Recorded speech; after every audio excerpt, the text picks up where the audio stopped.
Hey, how's it going, everyone? Our next guest is a pro-life activist, the founder of And Then There Were None, the best-selling author of Unplanned, the dramatic true story of a Planned Parenthood leader's eye-opening journey across the lifeline. I love that title. And no big deal, it's the story about her life that is now being made into a movie, Unplanned, coming out March 29th. Abby Johnson, welcome to Pure Hollywood. Thanks for having me on. You know, I think my first question, I had to just jump into this because what you do is so extraordinary and fascinating.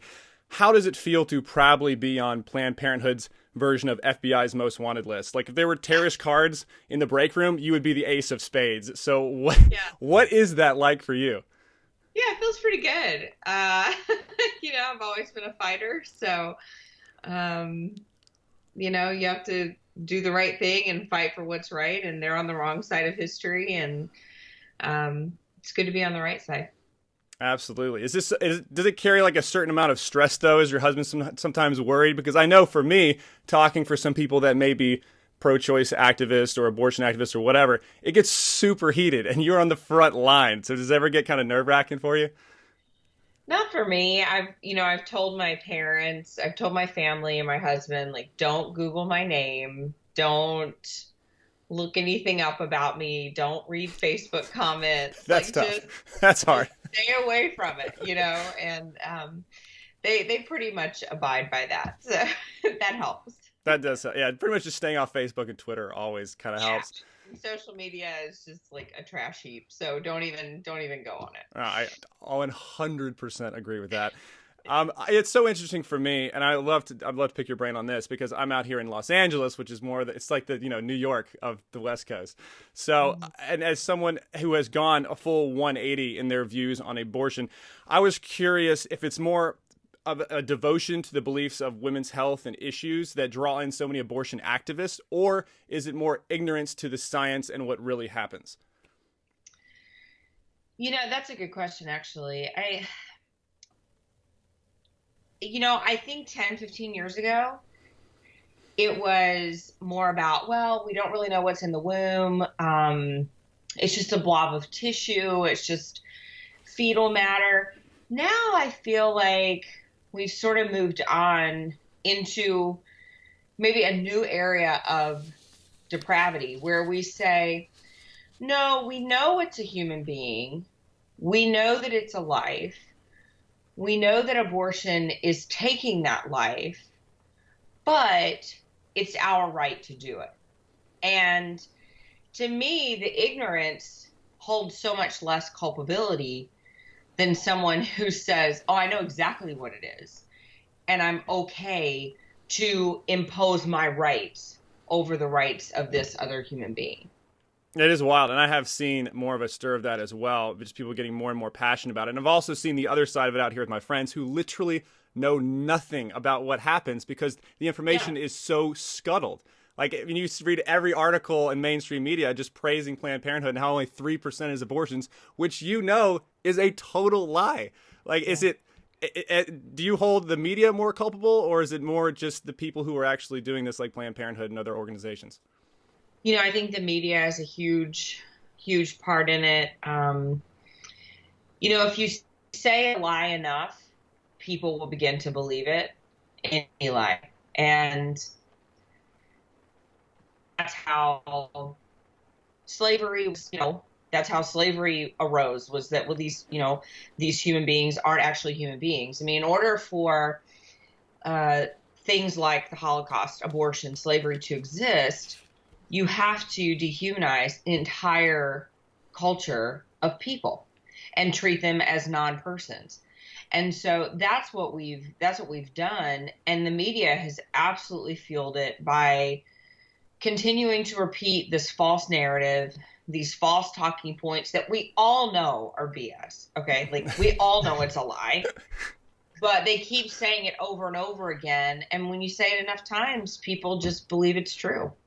It really haunts me. I was watching one of your interviews, which just blew my mind, where you were saying that 50% of the total revenue into Planned Parenthood, about roughly, is abortion, and the other half is taxpayer dollars. Yeah. How does that not become public when it is in that domain of tax dollars? Yeah, it's interesting. We can talk. People talk about politics and like, oh, this president's going to be the savior. This congressman. Listen, there have been pro-life politicians, presidents for decades that have continued to fund Planned Parenthood and other abortion organizations. They have continued to allow them to run this racket, Medicaid fraud, double billing for the same procedure codes. They've allowed it to happen with our tax money, and nobody has held them accountable. So look, I think people think that, politicians, that like they're the cavalry, they're going to come if we just vote the right people in. Look, the cavalry's not coming, and it's certainly not coming in the form of our politicians. Like, if we want to do something about this, then we're going to have to get active at the grassroots level and really make our voices heard. I totally agree. And I so want to think that my politicians are doing the right thing, or maybe they're just ignorant. But at a certain point, you gotta be like, guys, you know what's going on. Like, seriously, fix this. It's absolutely crazy to think of. I like to look at the best in people, but it's gotten pretty hard over the years. Yeah. Yeah. So for you, speaking of that, like the worst things in these situations, if there's one thing that people may not know because the information is being scuttled on the media, or they just don't hear about it, and maybe the people that are not overtly passionate abortion activists that just don't know any better, what is something that you hope someone would know, like a nugget that may enlighten them to what's going on in this situation? I think the thing that the abortion industry, and particularly Planned Parenthood, does not want people to see are state health inspection reports. So these are reports that come out, they're official reports by the state. These are nurses that go into these abortion clinics. They have a certain checklist they're looking for. And year after year, these abortion clinics fail their inspections. And I'm not talking about, they didn't file this in the right place. I'm talking about they're not properly sterilizing instruments that are being used from woman to woman. They're overdosing people on narcotics.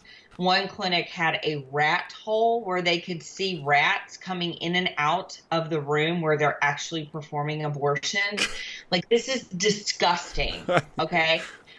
But Planned Parenthood, that's like their dirty little secret. They do not want people to know that these inspection reports are actually public information. So what we've done is we've actually, through Freedom of Information requests, we have gotten all of the inspection reports from all the states that inspect clinics, and we've put them together in one place so that people can go and look. If you go to checkmyclinic.org, I'm telling you, it is your best defense when you're talking to someone who supports abortion and says, well, but, women are going to be forced to go to these unsafe places. These places aren't safe right now. And you can see the official inspection report at that website. So basically, our tax dollars are not going towards like Nobu and Malibu. This is like the Denny's off Highway 86 that is getting like all of our money. Like okay, not even the Denny's. Okay. Yeah, I don't want to put that evil on Denny's at all. Just trying to throw out an example. That's cringy to think about. It really is. And I do, because that kind of leads me to my next thing, because I want to talk about your nonprofit, which is so cool. And I want to read just the mission statement here. And Then There Were None is a registered nonprofit organization that exists to help abortion clinic workers leave the abortion industry. So if Planned Parenthood is such a great place, why would someone need help, to transition out of it? Yeah, it's hard to leave Planned Parenthood. They blackball them in the medical community if you leave. They give them terrible references. They do everything they can to prevent them from getting another job. They will sue them like they sued me to try to get a gag order against people that leave so that they can't talk about what they saw in the clinics. It's intense. It's not like leaving your job at McDonald's. Like, it's leaving Planned Parenthood is sort of like leaving a cult. I mean, your name is dragged through the mud. You could face legal action, legal penalties. It's insane. Did you ever watch that Leah Remini Scientology documentary? No, I've heard it's like mind blowing now. Yeah. I could do one on Planned Parenthood. It's almost the exact same sort of like brainwashing cult mentality that takes place inside of those clinics. Well, that's horrifying. I'm so glad you're doing what you're doing. And now I get now we get to a more fun transition to something I love to talk about, which is movies here. And your book has already gone around the world, done extremely well. So why did you decide to bring this to the big screen? And did you dabble the idea of playing yourself in this movie? Okay, so I never thought about it. But okay. I get this like nonchalant email one day from these two guys, Chuck Konzelman and Carrie Solomon. And they're like, "Hey, Abby, we've been really thinking about turning your book Unplanned into a film. Let me know if you want to talk about it." Okay. And I'm like, all right. Like, is this like some guy like in a basement, like on iMovie or something, like trying to do like a film? I don't know, Right. So my husband, who's like a movie junkie, he's like, "What's their names? I'm going to Google them. I'm going to put them in IMDb." So he puts them in and he's like, "Holy crap. Like this is like legit. Like these people actually know how to make movies." And so I was like, "Oh my gosh, I've never considered it before." We had a phone call. I just like fell in love with them. We were like, "Let's do it." It took about 4 years to get it done. It was harder for them to write the screenplay than they thought it was going to be. They thought they were just going to be able to take my book and like, boom, there's a movie. But the first pass of the screenplay was like 4.5 hours long, like a 4.5 hour long movie. So Titanic like, with a break in the middle, like no, can't do that. Intermission, like Gone with the Wind. Yeah. So they were trying to figure out what to cut out. So it actually took them a long time to get the screenplay done. But once that was finished, like everything sort of like moved into fast forward, and we were casting, and everything went really fast. And man, it's just a really great movie. It's really beautifully done, and we had money, so it wasn't like always helps some, like cheesy film. Like it's actually well done, and it's really beautiful.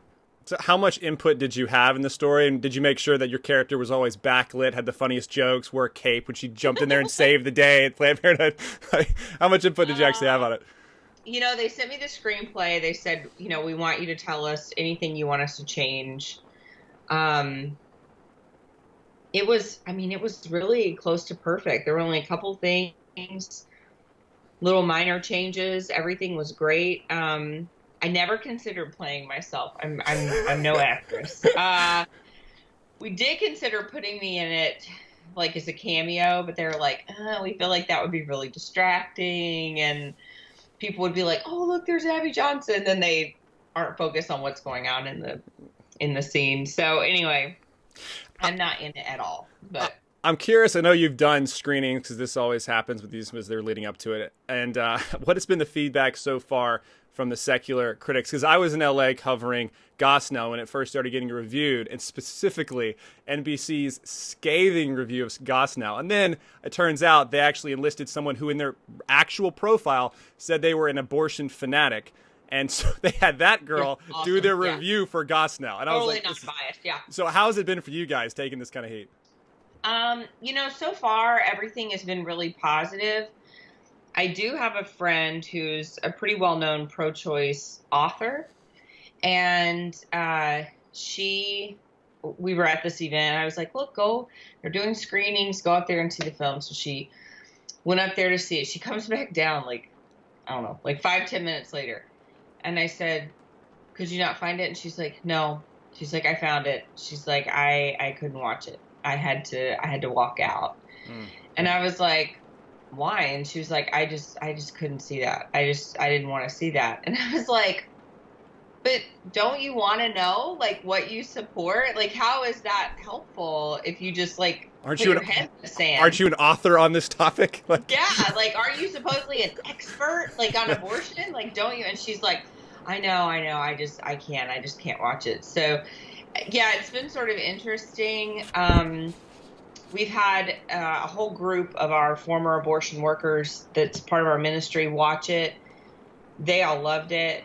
I asked them, like, just straight up, was there anything where you thought, "Oh, that was too dramatic," or "that was too this," and they were like, "No, everything was spot on. It could have been bloodier. It could have been gorier."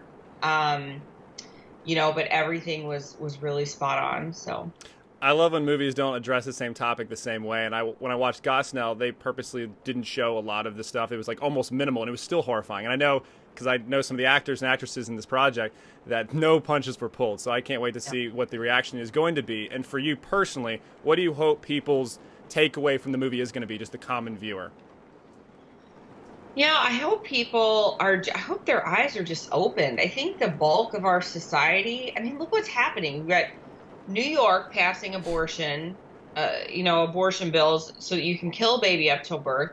We got the stupid governor of Vermont saying, well, if the baby's born alive, then the mom decides if she wants to kill it or not after it's born alive. That's not abortion. That's homicide. Okay. Oh my gosh. So I don't know. We have people in our society that are just so confused, and a lot of people that are sort of, they're fence sitters. They don't really know which way they fall on this. I'm hoping to get those people into the theater so that they can just see the truth. And look, if you walk away from this and you go, I'm totally fine with everything I saw in the film, great, right? At least you know what you're supporting.